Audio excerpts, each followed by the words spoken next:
کیسے ہیں آپ سب؟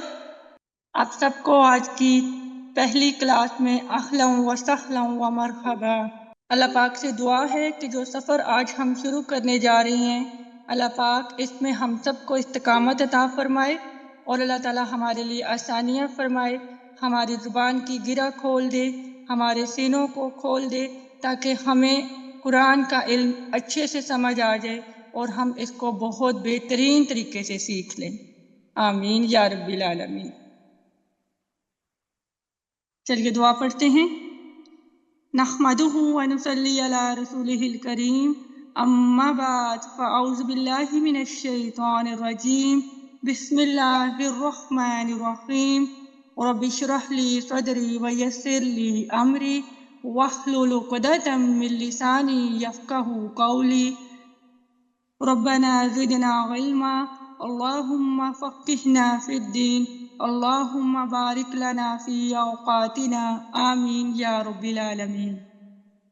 سب سے پہلے ہم تقدیم میں دیکھ لیتے ہیں کہ یہاں پہ ترتیل کی اہمیت، تجوید کی کیا اہمیت ہے، اس کے بعد انشاءاللہ ہم اپنے پہلے لیسن کا آغاز کریں گے۔ قرآن پاک میں مختلف آیات میں اللہ تعالیٰ نے ترتیل کی اہمیت بیان کی ہے، جیسے کہ قرآن کا نزول عربی زبان میں ہے، اس کے علاوہ اور ہم نے قرآن مجید کو ٹھہر ٹھہر کر ترتیل کے ساتھ پڑھا ہے۔ اس کے علاوہ وہ لوگ جن کو ہم نے کتاب دی وہ اس کی تلاوت اس طرح کرتے ہیں جس طرح اس کی تلاوت کرنے کا حق ہے، یعنی کہ وہ لوگ کون ہیں؟ وہ لوگ سے مراد ہم ہیں کہ ہم نے اس کو اس طرح سے اس کی تلاوت کرنی جیسے کہ اس کے تلاوت کرنے کا حق ہے۔ تلاوت کا حق ادا کرنے سے کیا مراد ہے؟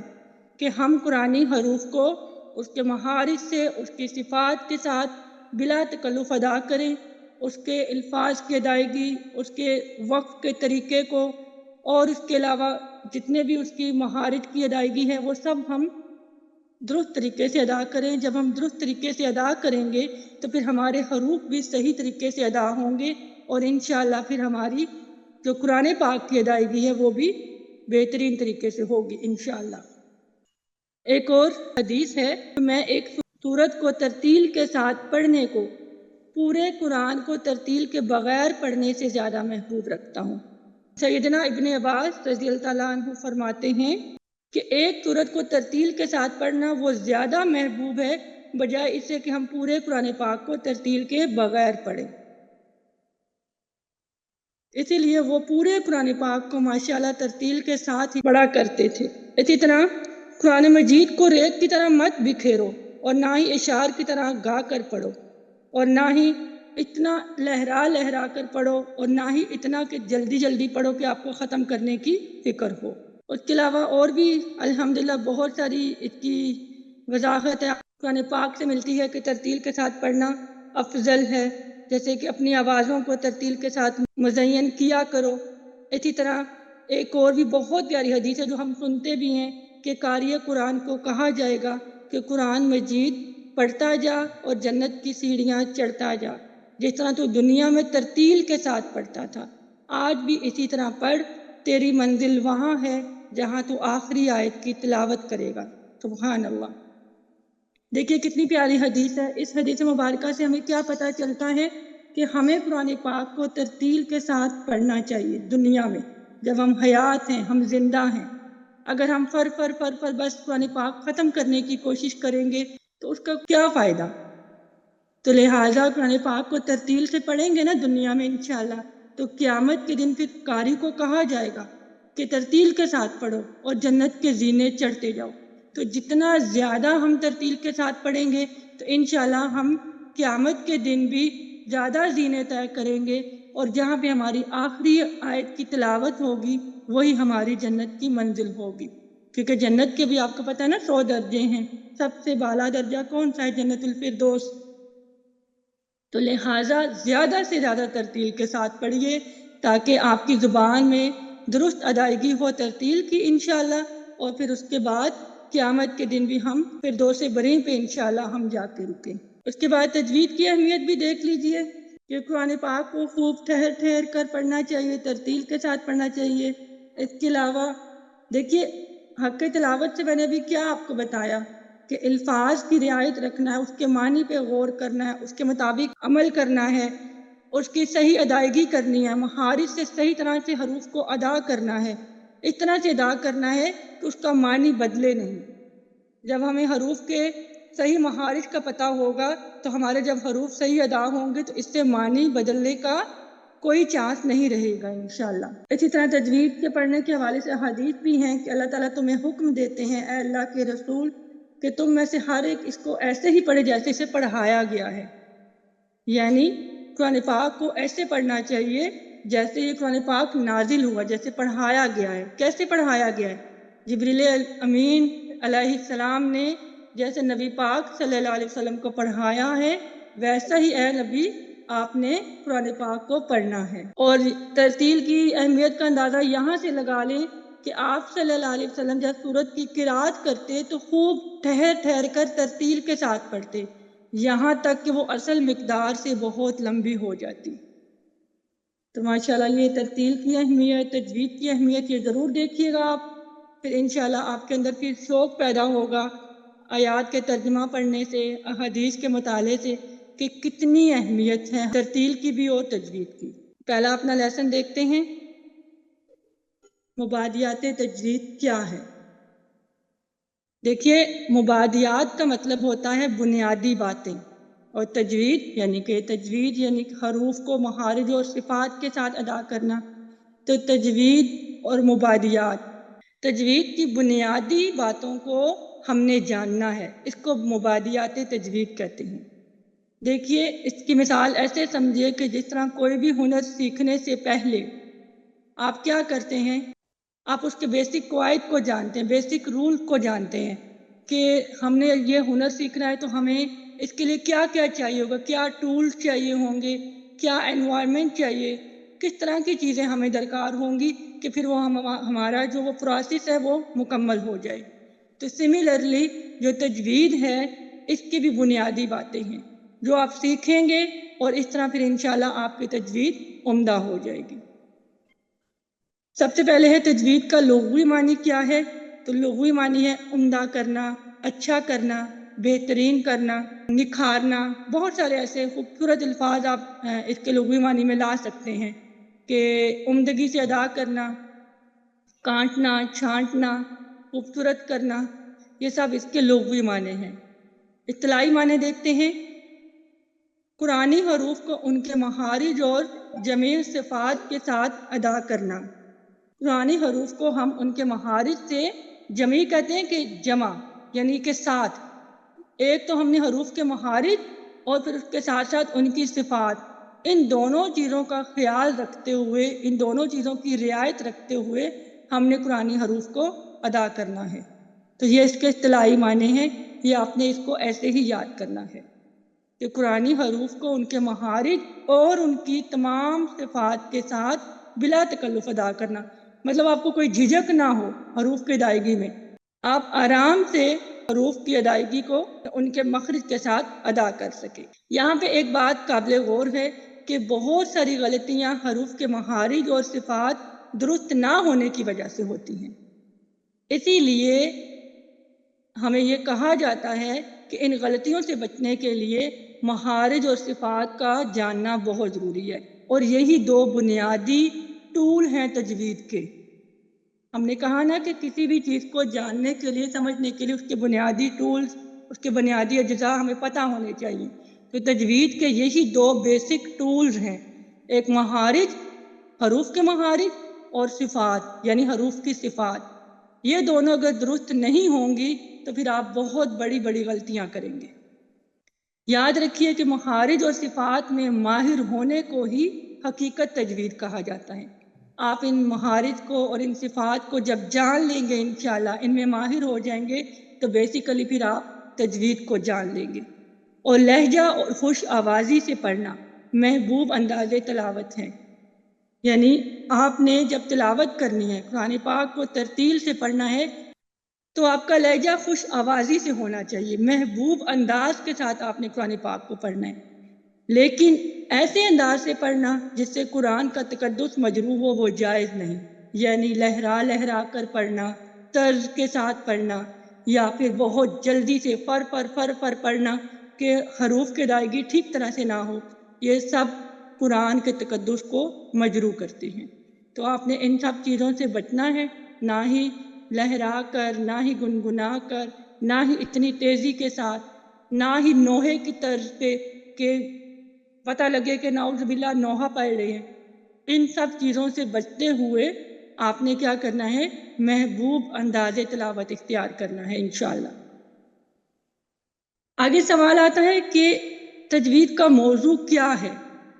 دیکھیے جس طرح ہمارے انگلش میں لیٹر ہوتے ہیں نا، ABCDEF، وہ لیٹر جو ہوتے ہیں وہ لیٹر مل کے ایک حروف بناتے ہیں، اسی طرح ہماری تجوید میں حروف تہجی ہوتے ہیں، الف سے لے کر یا تک۔ یہ 29 حروف ہوتے ہیں، یہ ہمارا بیسیکلی کلمہ بناتے ہیں مل کر۔ تو اس کا مطلب یہ ہوا کہ ہمارا موضوع کیا ہے تجوید کا؟ یہ حروف تہجی ہیں، الف سے لے کے یا تک۔ ان کی تعداد کتنی ہے؟ 29 ہے، اور دوسرے ناموں سے بھی جانا جاتا ہے، جیسے کہ حروف ہجا اور مفردات۔ تو بیسیکلی ہم ان حروف کو جب جان لیں گے تو انشاءاللہ ہم تجوید کے موضوع کو سمجھ جائیں گے انشاءاللہ۔ تجوید کی غرض و غائد کیا ہے؟ یعنی کہ کس غرض سے ہم تجوید سیکھ رہے ہیں؟ اس کی غرض و غائد یہ ہے کہ ہم حروف کو صحیح طرح سے ادا کریں۔ تصحیح حروف یعنی حروف کو صحیح طریقے سے ادا کرنا، یعنی تجوید پڑھنے کے بعد قرآن اس طرح ادا ہوگا جس طرح نازل ہوا ہے، یعنی تجوید سیکھنے کے بعد ہم قرآنی حروف کو اس طرح سے ادا کریں گے جس طرح وہ نازل ہوئے ہیں۔ یہ ہمارا غرض و غائد ہے تجوید کا۔ اس کے بعد تجوید کی فضیلت کیا ہے؟ یہ علم تمام علوم سے افضل ہے کیونکہ اس کا تعلق کلام اللہ سے ہے، اسی لیے ہمیں اس علم کو سیکھنا چاہیے کیونکہ یہ علم تمام علوم سے افضل ہے۔ اس کا حکم کیا ہے؟ یعنی کہ تجوید کا حکم کیا آتا ہے؟ تو تجوید کے قواعد کا سیکھنا فرض کفایہ ہے اور قواعد کے مطابق پڑھنا فرض عین ہے۔ یہ ہماری تجوید کا حکم ہے، یعنی تجوید کے قواعد کو جب ہم سیکھیں گے تو یہ فرض کفایہ میں آئے گا، لیکن اس کو قواعد کے مطابق پڑھیں گے تو پھر وہ ہمارا فرض عین ہوگا۔ تجوید کے قواعد کا سیکھنا فرض کفایہ ہے اور قواعد کے مطابق پڑھنا فرض عین ہے، یعنی کوئی ایسا فرض کوئی ایک شخص سیکھ لیتا ہے تو پورے لوگوں کی طرف سے ادا ہو جاتا ہے، اس کو فرض کفایہ کہتے ہیں۔ جیسے کہ آپ یوں سمجھ لیجیے نماز جنازہ ہے، نماز جنازہ ہماری ایک کالونی میں سے کوئی ایک شخص جا کے پڑھ آتا ہے تو اس پوری کالونی کی طرف سے ادا ہو جاتا ہے فرض، اس کو کہتے ہیں فرض کفایہ، یعنی اس کو ادا کرنا ہر ایک پر لازم نہیں، کوئی ایک ادا کر دے تو وہ پورے اس کالونی کے اس محلے کے رہنے والے لوگوں کی طرف سے ادا ہو جاتا ہے، اس کو کہتے ہیں فرض کفایہ۔ تجوید کے قواعد کا سیکھنا فرض کفایہ کیسے ہے کہ جیسے ہمارے معلمات ہیں، ہمارے اساتذہ کرام ہیں، ہمارے عالم دین ہیں، یہ انہوں نے سیکھ لیا تجوید کا علم، ٹھیک ہے، اب وہ ہم سب کی طرف سے ادا ہو گیا، ٹھیک ہے، ہم پہ اب وہ فرض نہیں ہے، وہ مطلب وہ جیسے کہ کہتے نہیں کہ گناہ کے زمرے میں نہیں آتا، ایک ایسا فرض جو ایک شخص ادا کر دے تو وہ سب کی طرف سے ادا ہو جاتا ہے، اس کو کہتے ہیں فرض کفایہ۔ تو اگر میرے گھر میں ہیں، میں اپنے گھر کی مثال دیتی ہوں، میں نے تجوید سیکھ لی الحمدللہ، اب میرے گھر کے باقی افراد کو تجوید سے پڑھنا نہیں آتا تو وہ ان کے اوپر وہ گناہ نہیں ہوگا کہ وہ تجوید کے ساتھ کیوں نہیں پڑھ رہے، وہ صرف ناظرہ کی طرح ہی پڑھ رہے ہیں، کیونکہ جب میں نے سیکھ لیا تو میری طرف سے سب کو ادا ہو گیا۔ لیکن اب جب میں نے سیکھ لیا ہے تو اس کے بعد اب میں نے قواعد کے مطابق پڑھنا ہے، یہ ہمارا فرض عین ہے، یہ لازمی ہے، یہ واجب ہے۔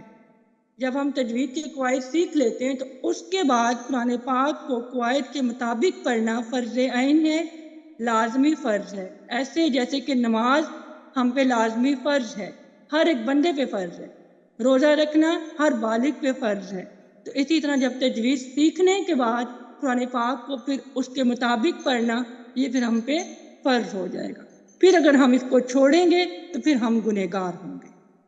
فرض کفایہ میں سب گنہگار نہیں ہوتے، ہاں اگر کوئی بھی نہ سیکھے، یہ بھی یاد رکھیے، جیسے اگر ہمارے گھر میں نے مثال دی ہے، اگر میں بھی نہیں سیکھتی اور ہم سب ایسے ہی پڑھ رہے ہیں ناظرہ کے ساتھ، جبکہ ہم میں سے کوئی ایک سیکھ سکتا ہے تو ہم کیا ہیں؟ پھر ہم سب گنہگار ہیں۔ یہ فرض کفایہ۔ لیکن جب سیکھ لیا ہے تو سب کی طرف سے ادا ہو گیا فرض، یہ فرض کفایہ۔ لیکن سیکھنے کے بعد اب مجھے اس کو پڑھنا ہے قرآن پاک کو تجوید کے مطابق، تو یہ ہمارا فرض عین ہے۔ اب اگر میں قرآن پاک کو تجوید کے مطابق نہیں پڑھتی پھر میں گنہگار ہوں۔ ٹھیک ہے، آگے دیکھتے ہیں۔ یعنی ہر شخص پر واجب ہے کہ تلاوت قرآن عبادت ہے۔ ہر عبادت کی مخصوص کیفیات توفیقی ہوتی ہیں جن کو بجا لانے سے ہی عبادت قبول ہوتی ہے۔ تو یہاں پہ دیکھیے قرآن پاک کی تلاوت کرنا عبادت ہے، اور ہر عبادت کی کیفیات ہوتی ہیں، مخصوص کیفیات ہوتی ہیں۔ جیسے کہ آپ نماز کو دیکھ لیجئے، نماز عبادت ہے، اس میں ہمیں وضو کرنا، پاک صاف ہونا وہ اس کے لازمی جز ہیں، لیکن جب آپ نماز کے لیے کھڑے ہو جاتے ہیں تو اس کے لیے خشوع و خضوع وہ مخصوص کیفیت ہے، اس کو بجا لانے سے ہی عبادت قبول ہوتی ہے۔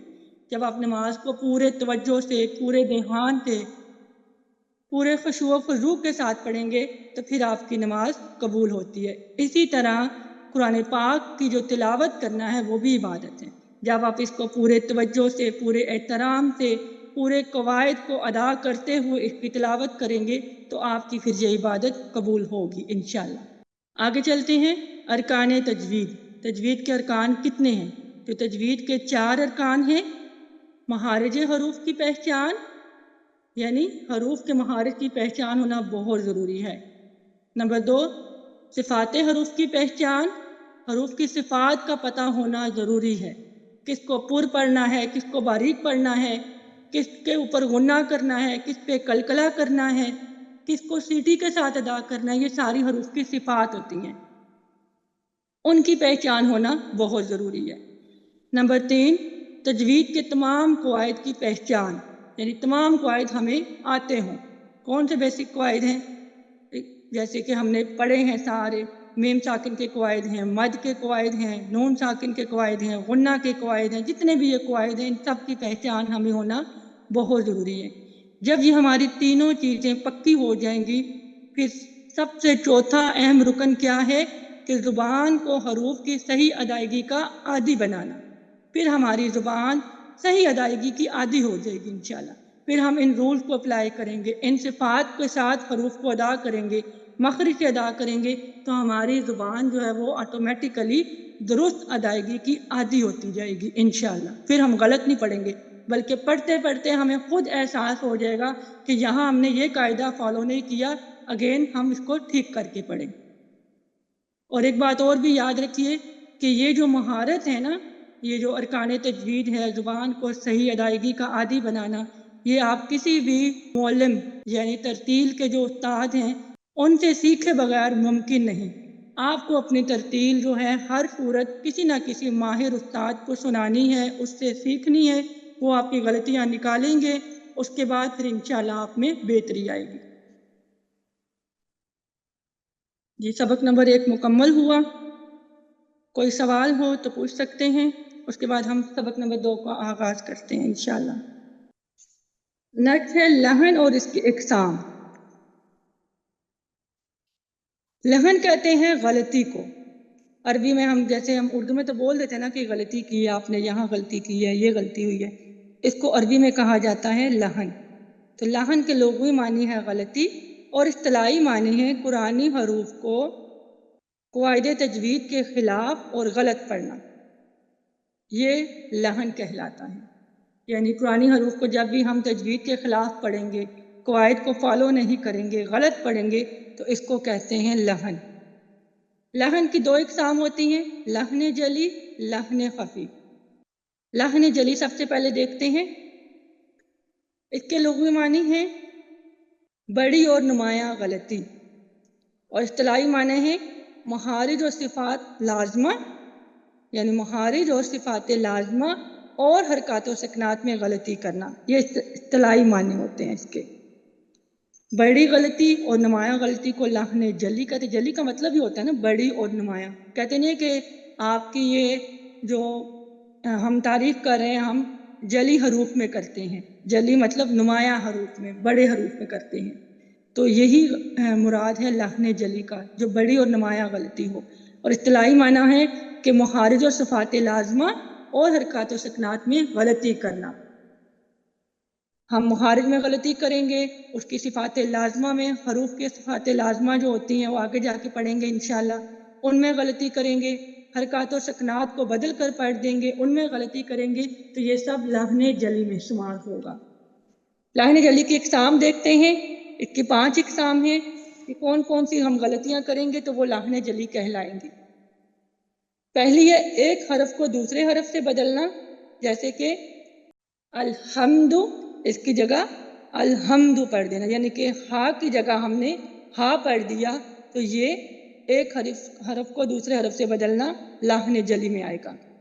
اس کے بعد ہے کسی حرف کو بڑھا دینا، جیسے کہ نعبدو، اس کی جگہ ہم پڑھ دیں نعبدو، یعنی دیکھیے یہاں پہ جو ہم حروف مدہ پڑھتے ہیں، اگر ہم صرف پیش کو ہی لمبا کر دیں گے نعبدو، تو اس کی جگہ وہ کیا بن جائے گا؟ وہ واو مدہ بن جائے گی، ایک حرف ایڈ ہو جائے گا، تو اس کا مطلب یہ ہوا کہ کسی حرف کو بڑھا دینا بھی لحن جلی میں آتا ہے۔ تو لہٰذا ترتیل کرتے ہوئے آپ اپنی حروف مدہ کی ادائیگی کا خاص خیال رکھا کریں، اور اپنی حرکات ثلاثہ کی ادائیگی کا بھی خاص خیال رکھا کریں۔ حرکات ثلاثہ کو کھینچنے سے آپ حروف مدہ بنا دیتے ہیں ان کو، ٹھیک ہے؟ الف کو زبر کو کھینچیں گے تو الف مدہ بن جائے گا، پیش کو کھینچیں گے تو وہ واو مدہ بن جائے گی، اور زیر کو کھینچیں گے تو یا مدہ بن جائے گی، تو یہ بہت بڑی غلطی ہے۔ اگر حرکات ہیں وہاں پہ لکھی ہوئی، جیسے کہ نعبدو، حرکات کی ادائیگی کریں آدھے الف کے برابر، اور اگر وہاں پہ حروف مدہ لکھے ہوئے ہیں تو پھر آپ حروف مدہ کی ہی ادائیگی کریں، پھر ان کی ادائیگی کم نہیں کریں گے، کیونکہ جب آپ ان کی ادائیگی کم کریں گے وہ بھی لحن جلی میں آتا ہے۔ کیوں؟ کیونکہ وہاں پہ واو لکھا ہوا ہے، نعبدو لکھا ہوا ہے، آپ نے کیا کر دیا؟ نعبدو جلدی سے پڑھ دیا، واو مدہ آپ نے ادا نہیں کی، تو وہ بھی لحن جلی میں آئے گا، آپ نے ایک حرف کو کم کر دیا۔ جیسے آگے دیکھتے ہیں کسی حرف کو کم کر دینا، جیسے کہ ایاکا، تو اس کی جگہ آپ پڑھ دیں ایاکا، آپ نے الف مدہ ادا نہیں کی، جیسے ابھی میں نے آپ کو واو مدہ کی مثال دی ہے، آپ الف مدہ اپنے پورے ادا نہیں کریں گے تو وہ آپ ایک حرف کو کم کر رہے ہوتے ہیں۔ الف مدہ میں سے الف کو کم کر دیا، واو مدہ میں سے واو کی ادائیگی کم ہوگی، اور یا مدہ میں سے یا کی ادائیگی کم ہو گئی، تو اس سے کیا ہوا؟ آپ نے حرف کو کم کر دیا، تو یہ بھی لحن جلی میں ہے۔ نمبر 4، حرکات و سکنات کو ایک دوسرے کی جگہ پر پڑھنا، یعنی کہ آپ نے زیر زبر کو بدل دیا، جہاں زیر پڑھنی تھی وہاں زبر پڑھ دی، وہاں جہاں پہ زبر تھا وہاں پیش پڑھ دی، یہ حرکات و سکنات میں تبدیلی ہے۔ جیسے کہ انعمتا، اس کی جگہ پڑھ دیں انعمتو، تو کیا مطلب ہوگا؟ انعمتا کا مطلب ہوتا ہے جیسے کہ تو نے انعام کیا، اللہ نے انعام کیا، ٹھیک ہے، نیک لوگوں پر، لیکن اگر ہم پڑھ دیں گے انعمتو، اس کا مطلب بن جائے گا میں نے انعام کیا، نعوذ باللہ، تو کیا ہم انعام کرتے ہیں؟ ہم انعام دیتے ہیں؟ تو یہ کتنی بڑی غلطی ہے ایک زبر کو پیش سے بدلنے سے۔ اور 5ویں غلطی ہے مخفف حرف کی جگہ مشدد اور مشدد حرف کی جگہ مخفف پڑھنا، یعنی کہ جہاں پہ بغیر شد والے حروف ہیں ان کی جگہ آپ شد والے حروف پڑھ دیں، جیسے کہ مالکی، یہاں پہ کوئی شد نہیں ہے لیکن آپ پڑھ دیں ملکی، آپ جلدی سے ملکی پڑھ دیں تو وہ کیا ہوگا؟ آپ نے شد ایڈ کر دی ہے، تو یہ بھی لحن جلی میں آئے گا۔ جیسے کہ ایاکا، یہاں پہ اب شد ہے لیکن آپ پڑھ دیں ایاکا، آپ نے شد نہیں ادا کی، تو یہاں پہ کیا ہو گیا؟ مشدد حرف کی جگہ آپ نے مخفف پڑھ دیا، یا مخفف کی جگہ جب مشدد پڑھیں گے تو یہ بھی لحن جلی میں آئے گا۔ آگے دیکھیے لحن جلی کا حکم کیا ہے؟ اس کا حکم حرام ہے، یعنی قرآن پاک میں ایسی غلطی گناہ کبیرہ کا سبب بنتی ہے، تو اللہ تعالیٰ سے دعا کیا کریں اللہم احفظنا من ذالک، اللہ تعالیٰ ہماری اس سے حفاظت فرمائے، آمین۔ اس کے بعد ہے لحن خفی۔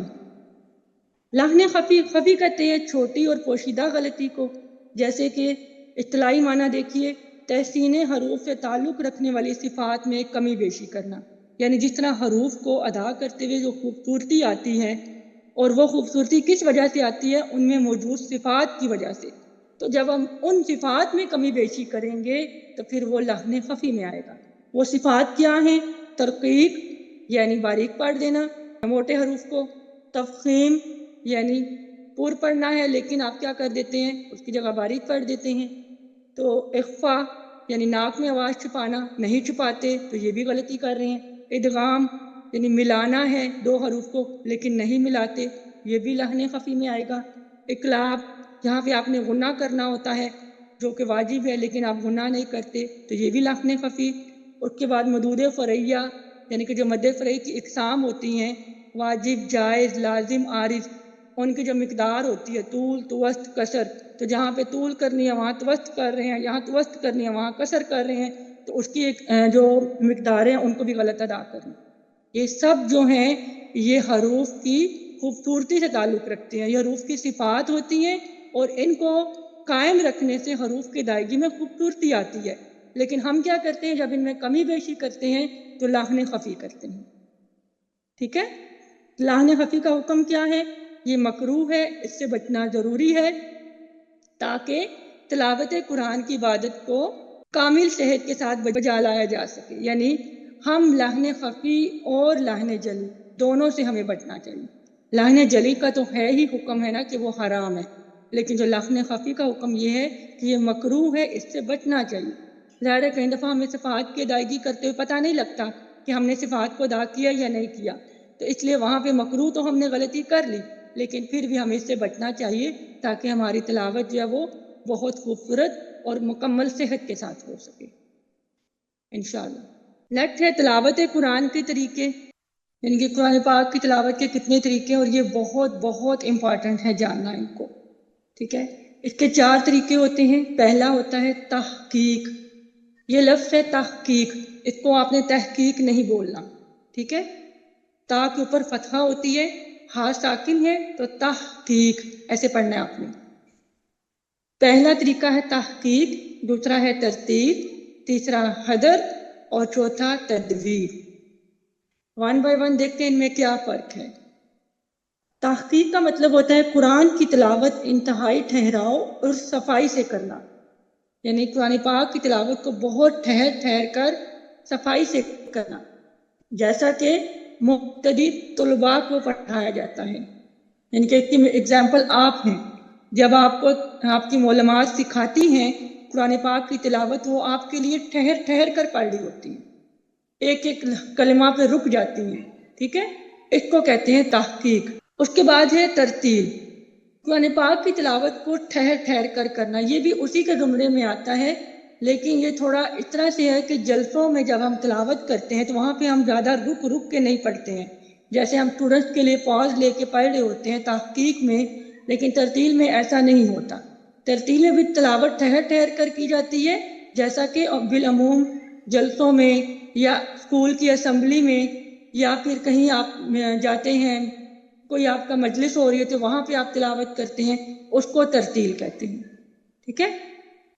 اور اس کی آپ اگزامپل یہ بھی دیکھ سکتے ہیں، جیسے ہمارے پاس جو قاری مشاری ہیں، ٹھیک ہے، وہ بھی ان کی جو تلاوت ہے وہ بھی ترتیل کی طرح ہے، وہ بہت ٹھہر ٹھہر کر پڑھتے ہیں، لیکن ان سے بھی زیادہ جو ہے وہ قاری عبدالباسط کی ہے، وہ بہت ہی ترتیل کے ساتھ، ان کی خوب ٹھہر ٹھہر کر، یعنی کہ ان میں تحقیق کہا جا سکتا ہے کہ ان کی تلاوت کو وہ بہت سلو پڑھتے ہیں۔ اس کے بعد آتا ہے حدر۔ حدر کہتے ہیں قرآن کی تلاوت کو قدرے تیز تیز پڑھنا، جیسا کہ تراویح میں پڑھا جاتا ہے۔ آپ کو پتہ ہے تراویح میں قاری حضرات کتنا تیزی سے پڑھ رہے ہوتے ہیں، تو وہ اپنے قواعد کو، مخارج کو، صفات کو ان کی رعایت رکھتے ہوئے تیز تیز پڑھ رہے ہوتے ہیں۔ تیز تیز پڑھنے کا مطلب یہ نہیں ہے کہ آپ ان سب کی رعایت کو بھول جائیں، ٹھیک ہے۔ تو حدر میں کیا ہوتا ہے کہ قرآن کی تلاوت قدرے تیز تیز پڑھنا، جیسا کہ بالعموم تراویح میں پڑھا جاتا ہے۔ اور لاسٹ ہے تدویر۔ تدویر کہتے ہیں کہ قرآن کی تلاوت کو ترتیل اور حدر کی درمیانی کیفیت سے پڑھنا، یعنی ترتیل اور حدر ان دونوں کی درمیانی کیفیت جو ہوگی وہ تدویر کہلاتی ہے۔ اور وہ کون سا طریقہ ہے، کہاں پڑھا جاتا ہے؟ بالعموم جہری نمازوں میں پڑھا جاتا ہے، ٹھیک ہے۔ جہری نمازیں کون سی ہوتی ہیں؟ فجر، مغرب اور عشاء، ان میں جو ہم تلاوت کرتے ہیں، جو قاری حضرات تلاوت کرتے ہیں، وہ تدویر کے طریقوں کو فالو کرتے ہیں۔ ان چاروں مراتب میں مخارج و صفات اور قواعد تجوید کی رعایت ملحوظ رکھنا بہت ضروری ہے۔ جی، ہمارا سبق نمبر 2 بھی مکمل ہوا۔ کوئی سوال ہو